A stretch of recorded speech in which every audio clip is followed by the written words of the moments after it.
idea kan nak trading dengan kaya. Okay, idea kita nak kaya gila dengan trading, nak capai kebebasan masa, kekuatan kewangan. Jadi pada saya freedom ni ialah dia melibatkan kekuatan kewangan dan kebebasan masa. So the whole idea, logik dia ialah kita nak kena ada banyak duit, banyak masa.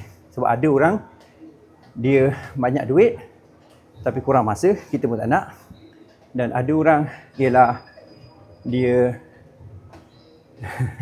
banyak masa tak ada duit. Dan ada sebahagian juga ialah ada tak ada masa, tak ada duit. Itu paling worst case. So you dekat mana agaknya? Okay, thing to ponder. Jadi dalam konteks iaitu macam mana nak bina ni sebenarnya, ini cara praktikal saya. Ini paling praktikal, paling low hanging fruit, di mana you boleh capai lah benda ni. Okay, nombor satu, hanya fokus kepada tier 1 trading. Okay, tier 1 trading. Bila saya talking about tier 1 trading, saya talking about ialah 1% ke 3%. Maksudnya dapat 1%, 2%, 3% cukup lah. Jadi benda ni paling low hanging fruit. Dia ibarat ada $100, hanya dapat $1 ke $3 je sebulan. Itu je konsep dia, tak perlu lebih-lebih. Pasal nombor satu, kalau you dapat reward tinggi pada performance ataupun master account, dia akan equal kepada risk exposure juga. Jadi dalam kes saya, reward risk exposure saya ialah 1 profit 3 kali loss. So benda tu kena ingat nombor satu. Jadi sebab tu kita kena keep kita punya consistency, jangan lebih daripada 10%. Sebab kalau kena cut loss maksimum 30% je. Tu kena ingat. Okey, itu pertama, ialah fokus pada tier 1. Tier 2 ialah 3 ke 7%, tier 3 5-10%. Jadi kalau siapa yang betul nak kaya, nak ada kekuatan kewangan kebebasan masa, fokus pada tier 1 sebab tier 1 ni paling sangat achievable. Okey, kalau $1,000 tu hanya fokus 10 ke $30. Memang boleh dapat guys. Kadang-kadang sehari boleh dapat. Lepas tu tak payah fokus apa lah.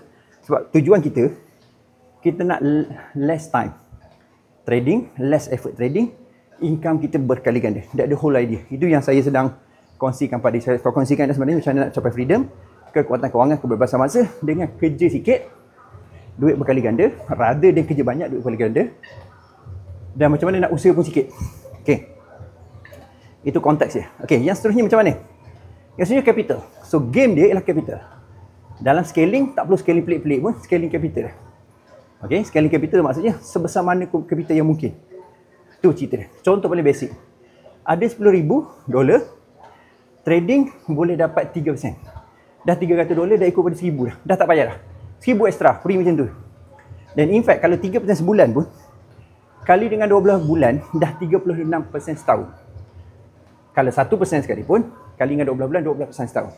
Dia dah beat kita punya conventional investment kat luar. As simple as ASB 5%, as simple as KWSP 6.3%.